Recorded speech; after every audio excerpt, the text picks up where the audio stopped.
Mike Christensen from the Acme Boot Company, and here he presents a pair of Acme boots to Tuff Hedeman and a check for $10,000.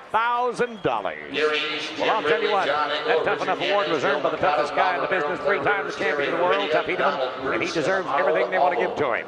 What I want to give right now is the Kiss Buckle. This is the bull. Western Rodeos and Dan Russell. He ought to, by my calculations, ride this bull. I mean, Sunday picnic.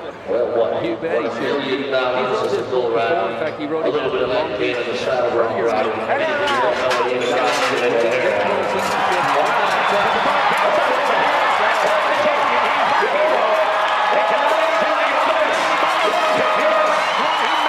Right.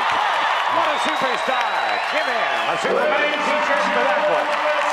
We're going to hold Jim Grant and give him Rode 85% of the bulls that he got on this year, and that's why he won the Tough Enough award. It's the guy that rides the most bulls in the regular season in the second and third round. Well, the fans at Long Beach are liking it. The little Giz Buckle bull from Dan Russell did the right thing. Now, this yellow bolly has got the buck. He's got the jump. Turn back to the right. Now back to the left. I don't think that we've got a bull in the pen any place that Tuff Hedeman can't ride. But when we get to the fourth round, after he was seated now,